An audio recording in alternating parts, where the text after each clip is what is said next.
You knew this was coming. Here's 5 things I dislike about Dragon Ball Legends. Number 5.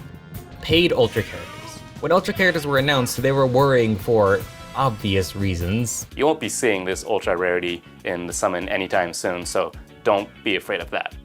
Obviously. But they were very exciting. Surely no matter what, paid Ultras would set a new high standard for animation quality, right? No. The 4 premium Ultra characters we've gotten have all had decent but disappointing animations. When Ultras were announced, they were said to have unique animations that are usually shared between characters, things like charging or blast animations. Then they just use the same animations anyway. Every Ultra we have feels rushed, and that honestly just makes me feel like we should only have 2 Ultras a year. One during the anniversary and one during the Legends Festival. Unfortunately, I feel like they'd be able to handle that a lot better. Number 4. Ignore tags. If your favorite teams are Dragon Ball Saga, Super Warriors, or girls, then you already know what I'm talking about. So many teams in this game go months without getting any kind of a relevant character. All the while, some teams just get buff after buff that they usually don't even need. And I know that Fusion Warrior characters sell a lot better than Super Warriors, but they should at least get characters more often, and they should be able to stand up to the strongest teams in the game so there could be some kind of team diversity in the meta. Number 3. Little public communication. Outside of reveals and stuff and the occasional Legends developer newsletter, which I do think are really good, we have very little public communication about what the developers really think about the state of the game. We do know communication happens in private with YouTubers, and if we're lucky, some of that information might end up being said publicly. I think one of the most sought after features would just be a training mode. So I know why they're never going to do that. Again, this is one of those things that I feel like I want to say, but I feel like I can't. Maybe it's that they're afraid that we play this too much and then don't play the modes they want us to play.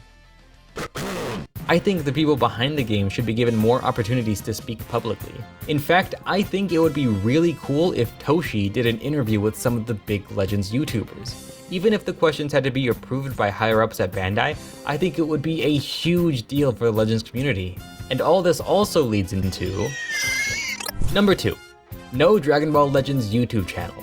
Every time a reveal is gonna happen, it's always like, where's it gonna air? Oh, you know, the Bandai YouTube channel with all the other random ass videos. At least it's not called 876 TV anymore, but still, at this point, Legends more than deserves its own YouTube channel.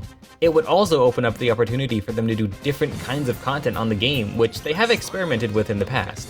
Number 1. Power creep.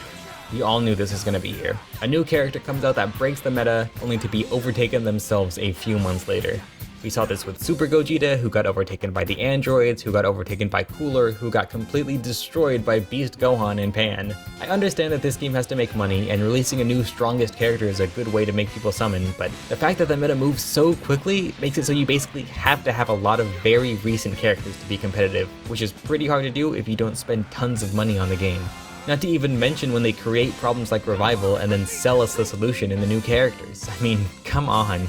And that's 5 things I dislike about Dragon Ball Legends. If you haven't already, be sure to watch 5 things I like about Dragon Ball Legends, but other than that, that's about it for me. See you next time.